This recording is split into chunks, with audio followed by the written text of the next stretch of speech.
All right, welcome back. This is it, our final wrap up on James Allen's As a Man Thinketh. We've really dug into the wisdom of this book, and today is all about making it real. We're going to turn all that great philosophy into a simple, practical tool you can actually use, starting like right now. So let's just start with this question, because I think it gets to the heart of everything. Why is it so easy to read something brilliant, but so hard to actually apply it? You know the feeling, right? You read a book like this one, you get that jolt of inspiration, everything makes perfect sense, and then Monday morning rolls around. Life gets in the way, and all those big ideas kind of fade into the background. Well, that gap, that space between knowing something and doing something, that's exactly what we're going to close today. You know, there's this incredible metaphor from modern psychology that just nails this problem. Picture this. You're stuck in quicksand. What's your first instinct? It's the struggle, right? To fight, to thrash around. But that's literally the worst thing you can do. The more you struggle, the faster you sink. The only way out is to do the opposite of what your instincts scream at you to do. Relax, lean back, and float. And our minds, they're a lot like that quicksand. When a tough thought or a difficult feeling pops up, our instinct is to fight it, to push it away. But that struggle is exactly what gives it power over us. So, to help us all stop struggling and start floating, here's what we're going to cover. We'll break down the book's main idea in just plain English. Then we'll look at the common traps that, keep us stuck. And finally, I'm going to give you a really simple routine you can start this week. Sound good? Okay, first up, the core framework. The big idea, the one that everything else in this book is built on, is that your mind is a garden. And this isn't just some nice poetic idea. It's actually a super practical way to think about what's going on inside your head. And here's the kicker about this garden idea. A garden is always going to produce something. Always. It never just sits there, empty. If you don't consciously, intentionally plant flowers, the useful, helpful thoughts, then weeds are going to grow all by themselves. They don't need any help. So the big takeaway here is that there's no neutral gear for your mind. You're either cultivating it or it's growing weeds. So Alan gives us this really clear roadmap from a thought all the way to your reality. It's basically a 3-step process. Step 1, you plant thought seeds. These are just your everyday thoughts. Step 2, those thoughts, when you repeat them, start to grow into your character, who you are, what you believe. And step 3, that character is what produces the harvest, which is just the actual circumstances of your life.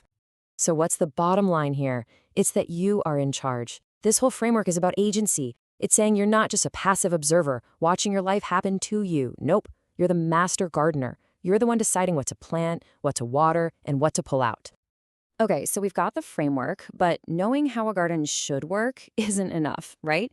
Because we've all got to deal with weeds, and there are some really common mental weeds that can just choke all our good intentions before they even sprout.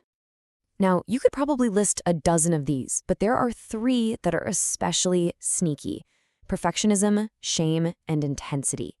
And what makes them so tough is that they often disguise themselves as good things, right? In our culture of hustle and perfect Instagram feeds, they sound like virtues. We tell ourselves, oh, I'm not a perfectionist. I just have high standards. Or I have to be intense to succeed. But really, they're just different ways of thrashing around in that quicksand we talked about. And this leads to a really useful idea from modern psychology that shows us just how damaging these weeds are. It's the difference between clean and dirty discomfort. Think of it this way. Clean discomfort is just the natural feeling of stretching yourself. It's the burn when you're working out, the awkwardness of learning a new skill. It's unavoidable. But dirty discomfort, that's all the extra stuff we pile on top. It's the shame, the judgment, the I'm so stupid for messing that up. It's like clean discomfort is just making a mistake. Dirty discomfort is beating yourself up about it for the next 3 days. Okay, so how do we actually deal with this stuff? Let's get super practical. This is a simple routine you can use, a way to actually tend the garden every week without getting bogged down by all that perfectionism and shame. Now, this whole routine is built on a really cool tool from psychology. It's called an implementation intention, which sounds super academic and complicated, but I promise it's not. It's basically just making an if-then plan. And the science on this is clear. When you decide in advance how you're going to respond to a situation, you're way more likely to actually do it. It's the ultimate trick for closing that knowing-doing gap. So here's the routine itself. It's just 3 steps, and you can do it once a week, maybe Sunday night. First, you reflect. Look back at your week and ask, what went well? Where did I actually act like the person I want to be? Second, you reframe. Think of one time you fell short. But, and this is key, instead of beating yourself up, just get curious. What was the automatic thought that took over? No shame allowed. And finally, you reset. Based on that moment, you create one simple if-then plan for the week ahead.